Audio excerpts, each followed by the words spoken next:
Buenos días a todos los participantes. Les saludamos desde la Dirección de Infosalud, Dirección General de Telesalud, Referencia y Urgencia del Ministerio de Salud.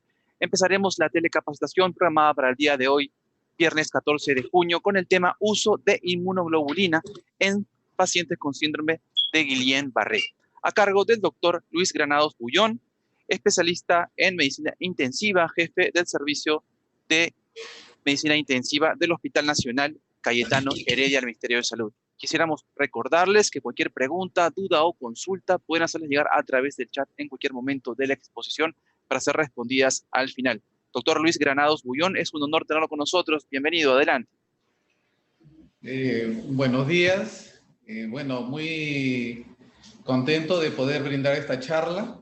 Realmente es un momento importante en la cual la población y todo el personal de salud debe tener conocimiento al respecto, sobre todo porque en lugares más alejados la opción de plasmaféresis es muy complicada, ¿no? Entonces, queremos hablar un poco del tema de inmunoglobulina en síndrome Guillain-Barré. Bueno, yo soy el jefe de la unidad de cuidados intensivos del Hospital Cayetano Heredia, médico intensivista, y vamos a hablar en esta charla sobre los objetivos, ¿qué es el síndrome de Guillain-Barré? Para poder dar un tratamiento es importante entender la fisiopatología de la enfermedad. Entonces, también vamos a hablar sobre la inmunoterapia, inmunoglobulina, dosis y administración y efectos adversos que son muy importantes y que a veces puede causar mucho temor entre la población. Para empezar, bueno, ya este cuadro, como su mismo nombre lo dice, es un síndrome. Cuando uno habla de un síndrome, quiere decir que hay diferentes etiologías, en este caso están relacionados preferentemente a los cuadros infecciosos que van a dar una manifestación clínica.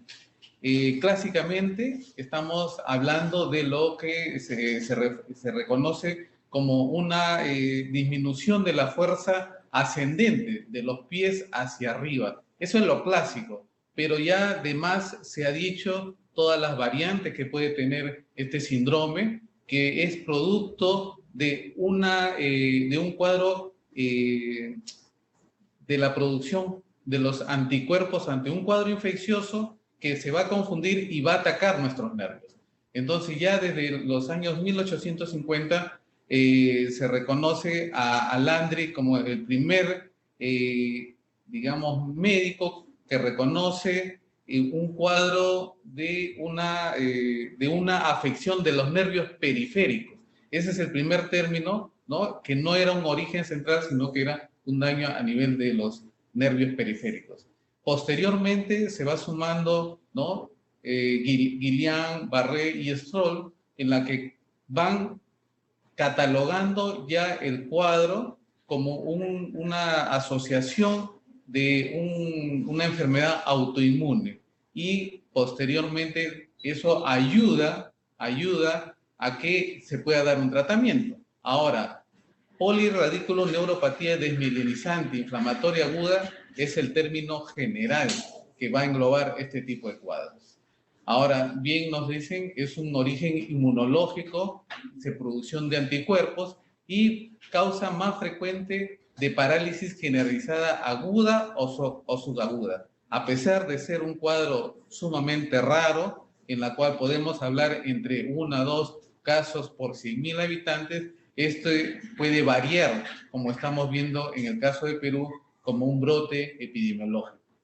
Ahora, es un cuadro cosmopolita que puede presentarse en general a toda estación, pero cuando vemos el año pasado ya en la semana epidemiológica 19 y 20 hubo unos casos que se reportaron en La Libertad, que también acá vemos que 3 a 4 semanas después, en el 2019, ya se empieza a originar reportes de casos en Piura, Lambayeque, La Libertad, Ancash, Lima y Junín, ¿no? Entonces, vemos que de todas maneras hay una asociación, en este caso, estacional. Entonces, pero que es un cuadro que raramente puede presentarse en cualquier momento del año. ¿Por qué? Porque justamente está asociado a diferentes etiologías infecciosas, no a una, sino a varias. Puede atacar a niños y adultos y todas las edades, pero sin embargo, ahora estamos viendo cuadros preferentemente jóvenes y que también están en una relación de un 60% aproximadamente varones. Entonces, eso también está descrito. En cuanto al diagnóstico y definiciones, siguiente, ¿no? Es importante cuando uno va a dar este tratamiento, primero catalogar, como bien está en la guía del Instituto de Ciencias Neurológicas, catalogar quiénes van a recibirlo. Entonces hay la escala de Hughes en la cual nos habla en el grado 1, ¿no? Paciente sano, en el grado 2, síntomas menores y que es capaz de correr. Pero cuando ya pasa a un grado 3, camina más de 10 metros con apoyo, pero es incapaz de correr. Entonces ya en el grado 3 ya estamos hablando de un grado moderado, de una disminución de la fuerza en la cual uno inicialmente no va a tener una confirmación. Eso nos lo va a decir en el diagnóstico. Es importante entender que es la sospecha clínica, la electromiografía y el estudio del líquido cefalorraquídeo. Entonces, eso se van a ir dando en el tiempo. Ante la sospecha clínica, lo que está demostrado es que se debe dar el tratamiento lo antes posible. Entonces, por esa razón, uno no puede esperar a hacer una confirmación. Y justamente cuando al momento, ¿no? Al momento, reporta el ministerio, tenemos como 534 casos de sospecha, pero hay 204 que son confirmados, menos del 50%, y que en el tiempo se verán si están confirmados o no. Y eso es importante catalogarlo para dar un tratamiento. Siguiente.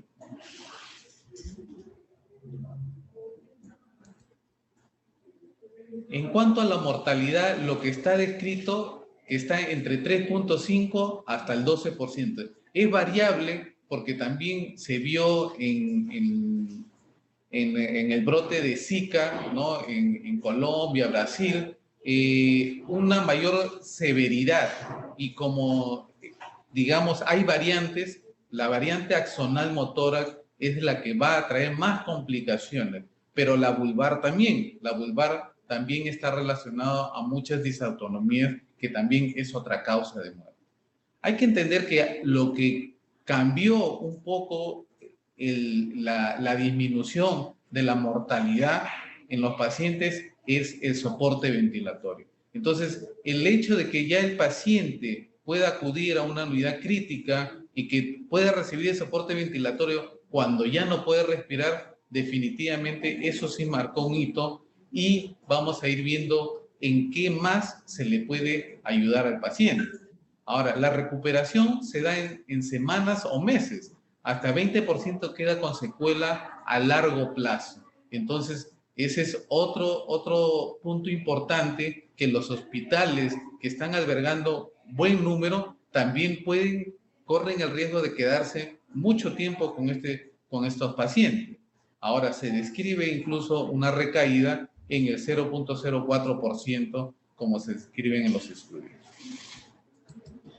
Entonces, este cuadro nos ayuda a entender cómo en el día cero de aparición de síntomas del síndrome de Guillain-Barré, previamente hay una exposición a un agente infeccioso en la cual los primeros estudios importantes que entendieron esta fisiopatología con Campylobacter jejuni, pues nos habla de un anticuerpos antigangliósidos que se refleja en la curva de color verde, la producción, y es cuando empieza a aparecer.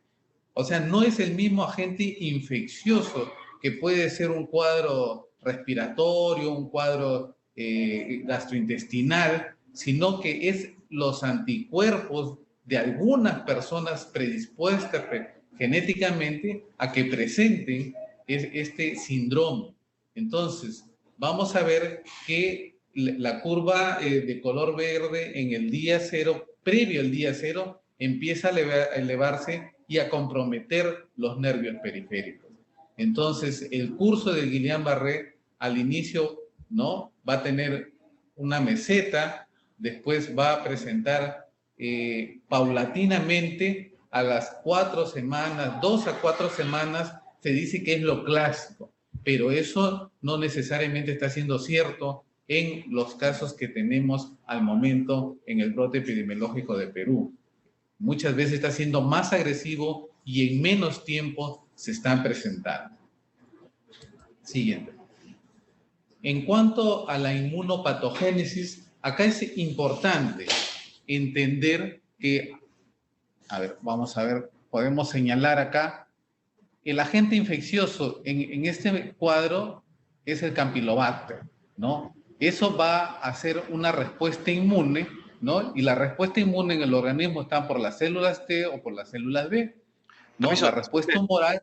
doctor Granados, nos disculpa por favor. Sí. Sí, importante esta diapositiva, nos están informando a los participantes de que no la pueden visualizar porque está pequeña. Arriba de la pantalla dice opciones de presentación. Si puedo hacer clic y poner duplicar pantalla para que pueda salir en maximizado, en grande. Duplicar presentación. Duplicar. A ver, no sé si puse sí, duplicar. Presentación, hay que poner clic en duplicar presentación. Sí. ¿Qué tal? ¿Se ve mejor? Excelente, doctor. Muchísimas gracias. Por favor, continúen. Muchísimas gracias. Sí, ahora ya puedo verla también mejor. Ahora puedo describirles acá. El Campylobacter jejuni, ¿no?, que es una bacteria gastrointestinal, va a ser una infección que va a producir una respuesta inmune, ¿no? Los presentadores de macrófago van a intervenir y vamos a tener nosotros dos respuestas, por las células T o por las células B, ¿no? Los linfocitos que van a hacer la producción, van a mandar la producción de anticuerpos en las células plasmáticas. Entonces se producen estos anticuerpos, pero son parecidos a los que encontramos a nivel de la mielina y del axón de los nervios periféricos, lo cual va a ocasionar ese compromiso que progresivamente va a dañarlo. Entonces, acá vemos, ¿no?, un nervio periférico y en la cual entendamos que el axón mismo es un cable eléctrico que va a mandar, ¿no?, que a nivel neurológico central va a mandar una orden hacia los músculos. Entonces, al afectarse este cable como un cable eléctrico, el músculo no se va a mover. Entonces, pero alrededor está la mielina, que lo que hace es aumentar la velocidad de conducción eléctrica. Entonces, en ambos se va a afectar. ¿Por qué? Porque también va a encontrar a nivel de la vaina de mielina, los nódulos de Ramberg, que es donde también se localiza y entra a nivel del axón y en este sentido también a nivel de la mielina misma. Siguiente. En cuanto al tratamiento, todo paciente con cuadro sospechoso de síndrome Guillain-Barré debe ser referido a un hospital de tercer nivel para su diagnóstico definitivo y tratamiento, porque el especialista que debe evaluarlo idealmente en ese momento debe ser el neurólogo. Ahora, puede ser que no haya un neurólogo, pues debe haber un médico entrenado y capacitado en estos momentos para poder diagnosticar y también eso va a ser importante para definir su tratamiento.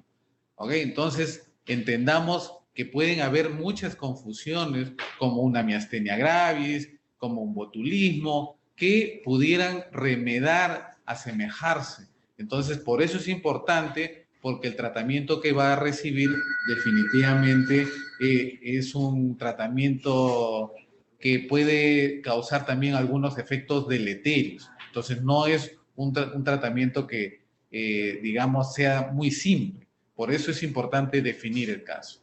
Ahora, el tratamiento importante es ese paciente debe estar en observación y monitoreo porque puede tener una falla ventilatoria. Eso es lo más temido porque va a causar la muerte del paciente. Entonces, ese paciente, ¿por qué un hospital 3? Porque tiene que tener un soporte de una unidad crítica. Ahora, es importante, estos pacientes van a estar en postración y eso puede condicionar también una trombosis venosa profunda. Por eso es que debe recibir una profilaxis. Ahora, paciente que tiene una dificultad para deglutir, estamos hablando de una presentación vulvar, pues se le debe colocar mejor una sonda nasogástrica porque lo pone en riesgo al darle alimento bioral a que pudiera aspirarse y complicar ya su situación, por esa razón. En cuanto a la inmunoterapia, tenemos dos opciones, ¿no? Inmunoglobulina y plasmaféresis. Entonces, vamos a hablar un poquito, ¿no? Ahí podemos reflejar en las imágenes, ¿no? La inmunoglobulina tiene diversas presentaciones, pero es importante entender que tiene que tener una cadena de frío tal como se presenta en cada literatura de cada producto. Entonces, eso siempre es la primera recomendación que yo les daría. Hay que leer el inserto y seguir todas las indicaciones. Entonces, en el otro cuadro vemos, ¿no?, la plasmaféresis, que obviamente es toda una máquina en la cual se debe hacer con albúmina, si no hubiera albúmina, con plasma fresco congelado, y también en ese caso, en la plasmaféresis hay que poner un catéter de alto flujo, que de por sí ya es un tratamiento un poco más invasivo, porque colocar un catéter puede traer también complicaciones y obviamente en el tiempo, tanto por la colocación como el riesgo de infección. Siguiente.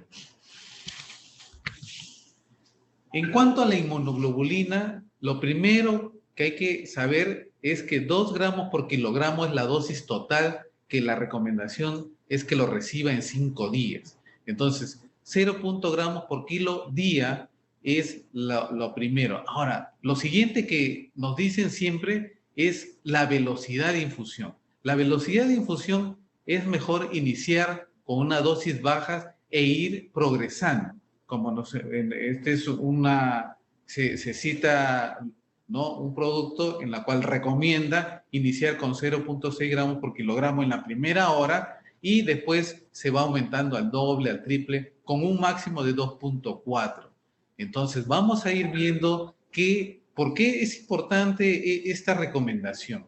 Porque está asociado a la velocidad de infusión, a la presentación de efectos adversos, que de los más frecuentes pues, pueden presentar cefalea, fiebre, y uno debe tener en cuenta aquello. ¿Por qué? Porque de frente uno no le va a dar antibiótico. Uno tiene que pensar que pudiera ser secundario a la infusión de inmunoglobulina. La inmunoglobulina es un producto que más o menos en los años 80 ya inicialmente, antes de los 80, había un producto que era intramuscular.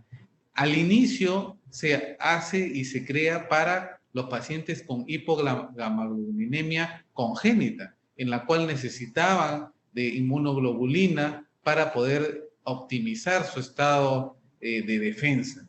Entonces, ya en los 80 se empieza a aparecer el producto endovenoso, que obviamente es mejor porque va a recibir dosis adecuadas y con mucho menos dolor, ¿no? También incluso al momento ya hay un producto subcutáneo para otro tipo de patologías, ¿no? Entonces, la inmunoglobulina, uno dice, ¿por qué tan caro?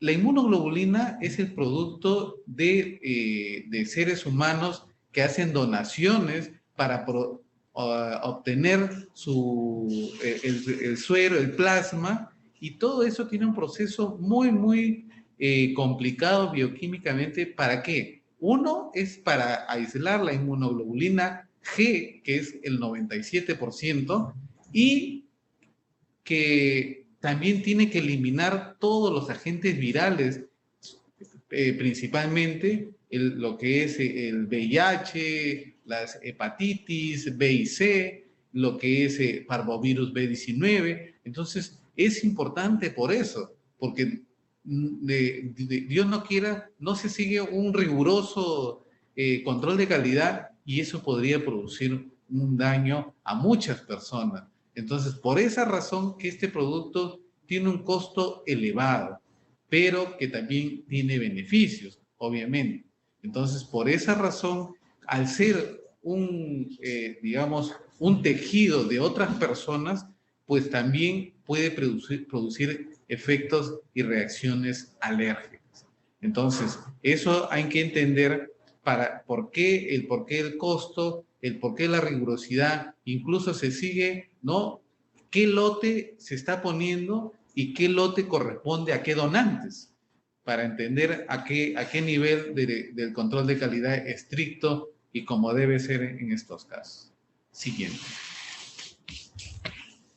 Dentro de los efectos adversos, que son quizás los más temidos, ¿no? Cuando uno va a hacer una infusión de inmunoglobulina, tenemos este cuadro bastante, digamos, esquemático, ¿no? Entonces, podemos ver algo tan temprano como en las reacciones a nivel de donde se coloca, porque si bien uno lo puede colocar por una vía periférica, la osmolaridad es un poco alta.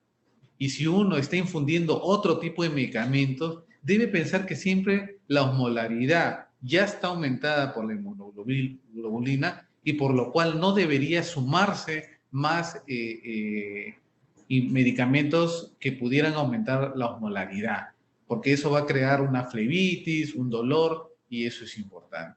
Inicialmente también pueden presentar como un estado gripal tipo alérgico que puede controlarse rápidamente con un antihistamínico, pero es importante incluso saber qué tipo o sea, qué laboratorio es el que ha producido para que uno tenga un control y también saber si uno necesitara en una próxima oportunidad saber qué usó, cuál fue el que le causó esta reacción. Entonces, en cuanto a reacciones dermatológicas, puede causar un prurito o un estado de eritema, pero que es controlado igualmente con antihistamínicos. Algo muy temido, obviamente, es la anafilaxia, que la principal presentación es una hipotensión. Va a causar una vasodilatación y eso ocasionar un estado en el cual muchas veces incluso pueden requerir vasoactivos, noradrenalina. Por eso es que este tipo de pacientes deben estar idealmente en un monitoreo. No se puede poner así nomás y después uno traer complicaciones.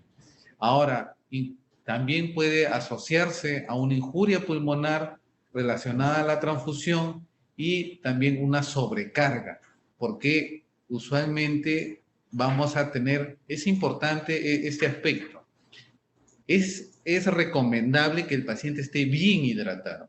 Si el paciente no está bien hidratado, puede causar mayores efectos. Ahora, esta hidratación y esta dilución misma del medicamento es lo que puede traer también una complicación en pacientes que tienen una falla cardíaca, pacientes ancianos. Entonces, por esa razón hay que tener un especial cuidado, ¿ok? No quiere decir que no se dé, sino que sí hay que tener la precaución pertinente.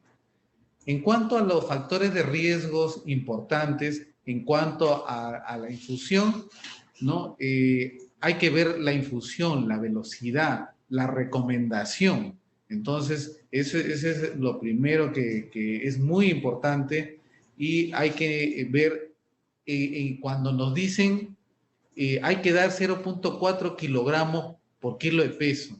Justamente tuvimos un paciente en la cual pesaba 105 kilos, pero la guía, la recomendación te dice que debe ser por kilo de peso.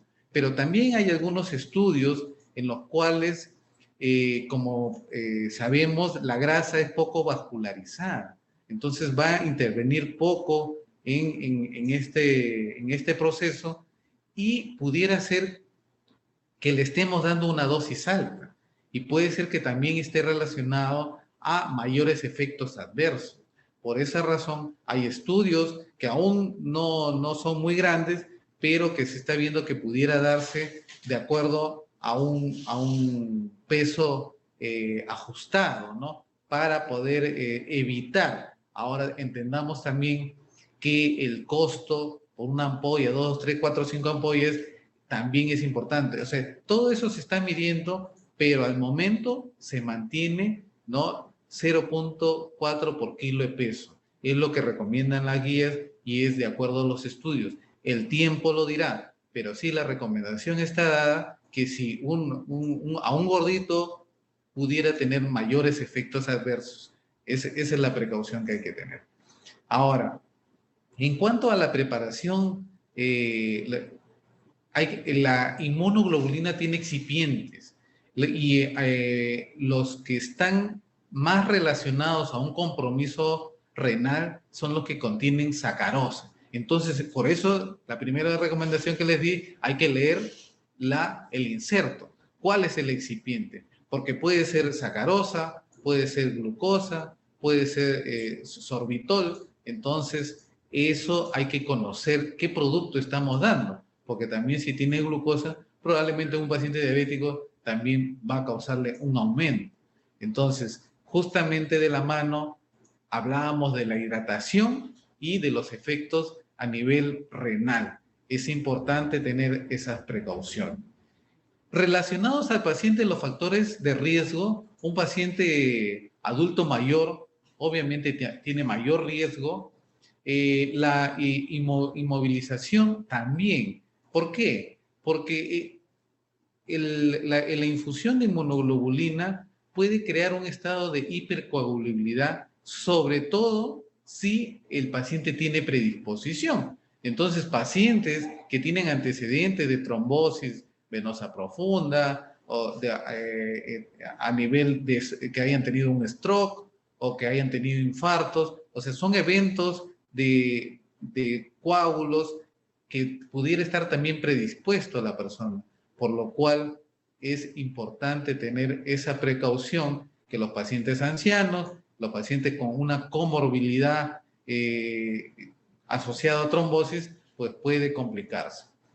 Justamente diabetes, hipertensión, historia de fumador, pacientes renales, cardiovasculares, tromboembólicos, estados de hipercoagulabilidad e incluso la migraña. El paciente que tiene antecedente de migraña muy probablemente ya uno tiene que estar pensando que puede tener una cefalea durante o después de la infusión de inmunoglobulina. Entonces, cuando uno ya sabe esto, reconoce los efectos que pudieran estar asociados a la infusión de inmunoglobulina, entonces uno puede usar una premedicación, desde un analgésico o desde un antihistamínico, incluso hasta de un corticoide. Puede usarlo si uno sabe que ya lo presentó.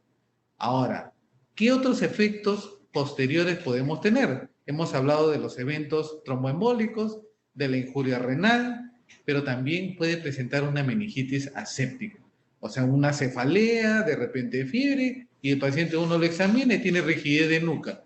Pues hay que pensar que no es una meningitis misma, sino que es un proceso secundario, un efecto secundario de la inmunoglobulina.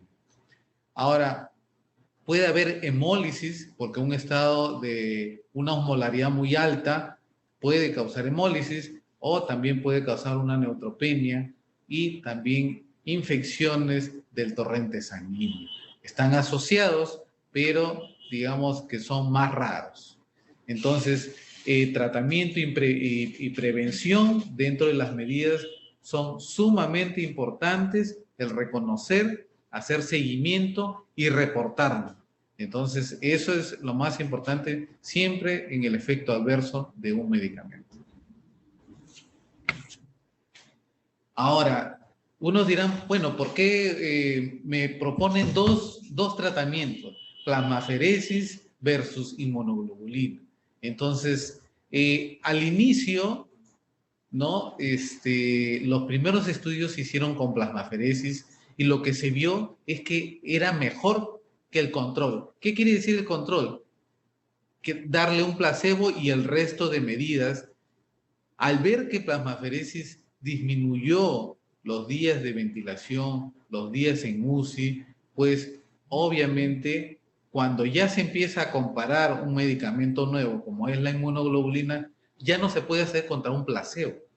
Entonces se hace versus lo estándar, que en ese momento ya estábamos con plasmaferesis, por lo cual al comparar los dos demuestran una eficacia similar. Ninguno ha demostrado disminuir la mortalidad. Entonces, eso hay que tenerlo claro, sino que va a disminuir los días de ventilación, los días de UCI, que son muy importantes, porque obviamente al estar más tiempo dependiente de un respirador, pues uno tiene mayor riesgo de neumonías asociadas al ventilador, de necesidad de estar postrado, de no poder movilizar, que la fisioterapia, que se sabe que debe ser precoz, pues dificulta el estar en un respirador definitivamente. Por esa razón es que se usa esta medicación. Piedra angular es la unidad crítica porque es lo que va a salvarle la vida, pero hay tratamientos que también van a disminuir la estancia, como estamos hablando. Entonces, en cuanto a los pediátricos, hay una evidencia débil de un beneficio hacia la inmunoglobulina. Entonces, pero hay que entender que también colocarle un catéter, estar 3 horas sin moverte, como es en la plasmaferesis, pues para un niño es complicado. Por esa razón, quizás se apunta un poco en los casos pediátricos y síndrome de Guillain-Barré a poder usar la inmunoglobulina. La evidencia no es contundente, pero sí tiene algunos estudios que demuestran un beneficio. Bueno, y eso es lo que quería comentarles y yo quisiera ver qué preguntas tiene, porque yo supongo que deben haber muchas preguntas, sobre todo a mí me parece importante inmunoglobulina en los lugares donde no hay plasmaferesis, sobre todo en los lugares un poquito más alejados, obviamente es mucho más práctico la inmunoglobulina y eso es a lo que está apostando también a asegurar un tratamiento por parte del ministerio, es lo que está asegurando. Muchísimas gracias y felicitaciones. Doctor Luis Granados Bullón, médico intensivista, jefe de la Unidad de Cuidados Intensivos del Hospital Nacional Cayetano Heredia del Ministerio de Salud. Un gran honor tenerlo con nosotros. Felicitarlo por la exposición y también pedirle a los participantes si tienen alguna pregunta en este tema tan importante como es el uso de inmunoglobulina en el síndrome de Guillain-Barré. Por favor, hacerlas a través del chat tanto de la plataforma Zoom como del canal de YouTube Telesalud Minsa. Doctor, muchísimas gracias. Muy importante el tema de la inmunoglobulina. Nos habían preguntado cuándo comenzar el tratamiento con inmunoglobulina. ¿Qué síntomas o exámenes debemos de tener para comenzar entonces el tratamiento? Bueno, lo primero es tener la sospecha clínica, ¿no? La sospecha clínica y llegué a leer, ¿no? Así como cuando uno cuida el cerebro, cuida el corazón, el tiempo es cerebro, el tiempo es corazón, en el momento de actuar, lo antes posible se debe iniciar. Obviamente, lo ideal es bajo la supervisión de la sospecha diagnóstica. Eso es lo primero. Entonces, uno al tener la sospecha diagnóstica con el neurólogo o con el médico capacitado, pues debe iniciar lo antes posible. ¿Qué pruebas habría que considerar? Como venimos comentando, es importante ver cómo está la función renal en el paciente, ¿no? Que cómo, sobre todo si es mayor, tiene antecedentes, es diabético, hipertenso, hay que hacerle un riguroso estudio. Y lo otro, paciente, ¿qué comorbilidad tiene? Es paciente que ha tenido un infarto, un stroke. Entonces, estos pacientes tienen antecedentes de trombosis. Hay que tener idealmente también un perfil de coagulación para hacerle un seguimiento adecuado. Lo otro es que debemos ver la función cardíaca porque son pacientes que van a recibir una hidratación importante y que es algo que debemos asegurar que el paciente esté bien hidratado. Pero ese también asegurar nos puede llevar también a una congestión en un paciente que tiene una falla cardíaca. Entonces, yo creo que también los electrolitos, ¿no? El sodio, una glucosa, son muy importantes y eso yo creo que para empezar podríamos tener aquello. Importantísimo, doctor. Muchísimas gracias. Bien, nos han preguntado, doctor, nos dicen, ¿se debe tener un número de ampollas garantizado antes de iniciar el tratamiento con inmunoglobulina? Por ejemplo, mínimo 25 ampollas por persona. El asegurar, primero yo debo calcular cuánto le corresponde. Entonces, de acuerdo al peso, pues puede ser quizás un poco menos o un poco más. Lo segundo es importante asegurar el tratamiento. Pero si yo tuviera la opción de plasmaferesis, hey, ok, pudiera tener otra opción. Pero si no tengo otra opción, debo iniciar el tratamiento y debo ver la gestión para conseguirlo. Pues puede ser que en 48 horas no pueda obtener el resto del tratamiento. Pero si no lo voy a conseguir, pues definitivamente ahí está más complicado. Quizás debiera pensar en una referencia. Importantísimo, doctor. Muchísimas gracias. Nos pregunta también si la inmunoglobulina se inicia independientemente del grado de compromiso muscular. Como comenté en la escala de Hugh, ¿no? A partir del 3 ya uno debería pensar ya en darle un tratamiento, definitivamente. No podemos esperar y sobre todo que ahorita, digamos, hay una fuerte sospecha porque obviamente hay un brote. Entonces, yo creo que el neurólogo o el médico capacitado tiene a bien iniciarlo lo antes posible, ¿no? Ahora, bueno, básicamente eso. Muchísimas No gracias. sé. Sí, sí, doctor, muchísimas Al- gracias. Bien, nos han preguntado también en el caso de qué equipos, insumos se necesitan para la administración de la inmunoglobulina. No, en realidad la inmunoglobulina, justamente uno de los aspectos importantes es que no necesito, digamos, poner un catéter venoso central, puedo hacerlo por una vía periférica. Entonces, idealmente hay que tener una bomba de difusión para asegurar la velocidad. Eso sí, yo no me arriesgaría a darlo sin una bomba de infusión. Importantísimo, doctor, muchísimas gracias. Bien, con respecto a las contraindicaciones que pueda tener el tratamiento con inmunoglobulina, ¿Cómo? Disculpe. con respecto a las contraindicaciones del tratamiento con inmunoglobulina. En cuanto a una contraindicación, digamos, en un paciente que tiene una deficiencia de IgA, no debería recibir. Eso sí, ellos van a presentar una mayor reacción anafiláctica y eso sí sería una contraindicación casi absoluta. Por el resto, el medir, digamos, la plasmaferesis también es un mecanismo invasivo en la cual digamos, si yo tengo una falla renal, definitivamente voy a tener mucha precaución en usar inmunoglobulina y lo otro en pacientes con falla cardíaca. Entonces, o también el antecedente que ya tenga un efecto, una reacción alérgica a algún excipiente o a la inmunoglobulina previamente, también lo descartaría. Muchísimas gracias, doctor. Bien, nos están preguntando también si hay variación con el tratamiento en gestantes. No, al momento se puede dar en gestante inclusive.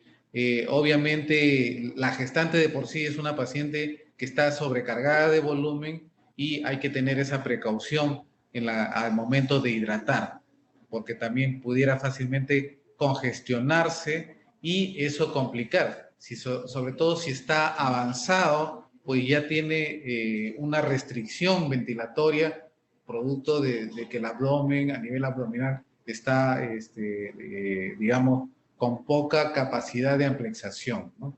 Entonces, ¿puede recibirlo? Sí lo puede recibir. Muchísimas gracias, doctor Luis Granados.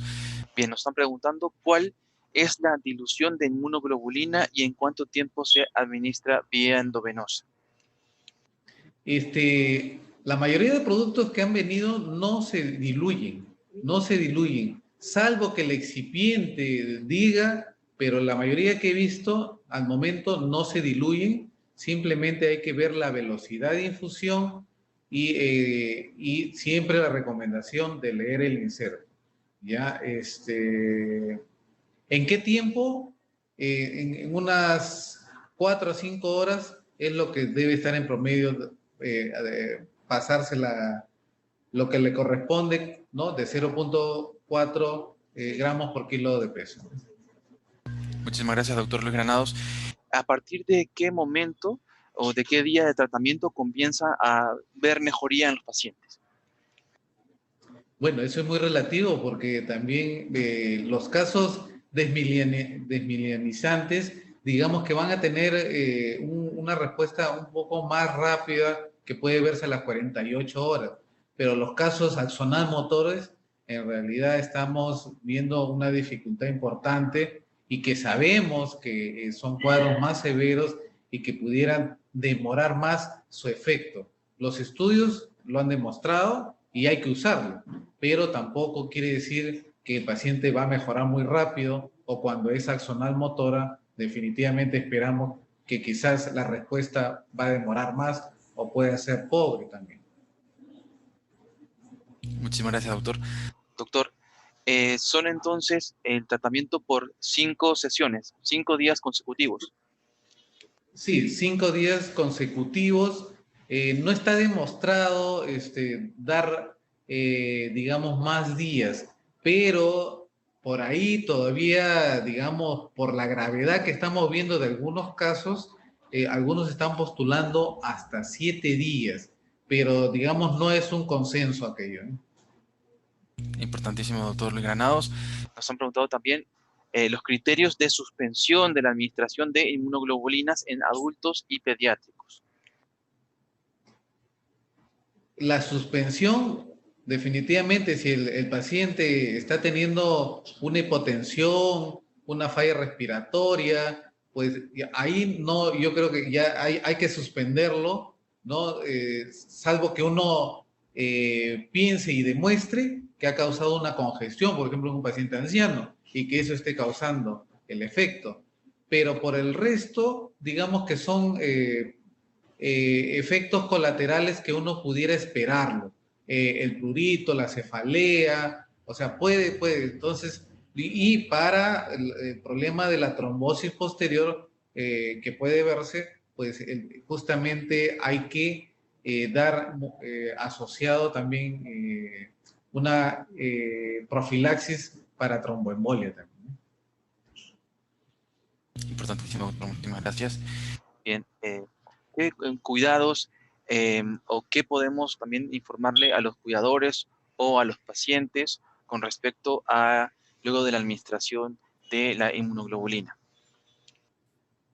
Bueno, explicarle, lo más importante es explicarle los efectos que muy probablemente puede presentar, ¿no? De los más frecuentes, ¿no? Una cefalea, puedes tener fiebre, puedes tener prurito, puedes tener un eritema, pero eso lo vamos a manejar, ¿ok? Lo importante es que comunique cuando presente cualquier efecto.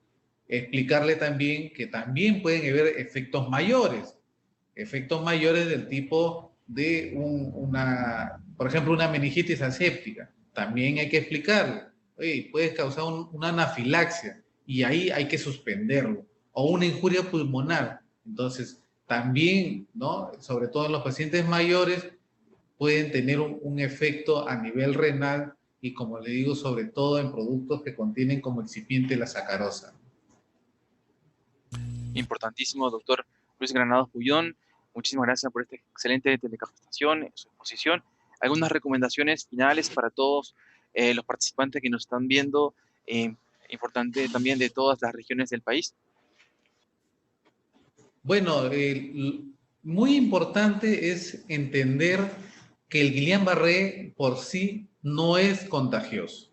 Ese es el primer mensaje. Segundo, es el efecto, digamos, que hay algún agente infeccioso aún no claro que pudiera estar causando secundariamente, ¿no? El Guillain-Barré. Entonces, evitemos enfermarnos, ¿no? Con la bioseguridad, lavado de manos, quienes preparan los alimentos, ¿no? Esas medidas, si estoy resfriado, ¿no? Probablemente a mí no me va a dar, pero yo expongo a otras personas a que se resfríen o que den un cuadro gripal, y esa persona, si tiene esa predisposición genética, pues le va a causar el Guillain-Barré. Entonces, por esa, mientras menos se infecten, pues menos Guillain-Barré va a haber también. Entonces, lo segundo, con respecto al tratamiento, la evidencia, cualquiera de los dos, plasmaferesis o inmunoglobulina, tienen el mismo nivel de evidencia de eficacia y no hay que tenerle miedo. Sobre todo, si yo no tengo plasmaferesis, pues una excelente opción es la inmunoglobulina. Bien. Muchísimas gracias y felicitaciones, doctor Luis Granados Bullón, especialista en medicina intensiva, jefe de la unidad de cuidados intensivos del Hospital Nacional Cayetano Heredia del Ministerio de Salud. Un gran saludo para usted y para todo el equipo del Hospital Nacional Cayetano Heredia. Lo esperamos pronto en otras telecapacitaciones. Hasta pronto, doctor. Muchas gracias. Muchas gracias. Saludos. Muchas gracias. Saludos. Y a todos los participantes, por favor, compartir esta telecapacitación que será colgada en el canal de Telesalud Minsa a todas las personas que puedan realizarlo.